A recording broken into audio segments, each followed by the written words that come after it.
सवारीचा घेतला पावलांनी आम्हा वाळवंटी तुझी सावली गळा भेट घेण्या भीमेची निघाली तुझ्या राम घोषात इंद्रायणी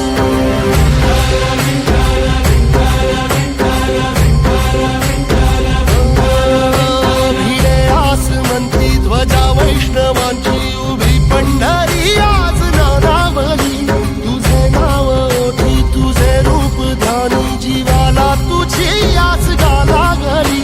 जरी बाप साऱ्या जगाचा परी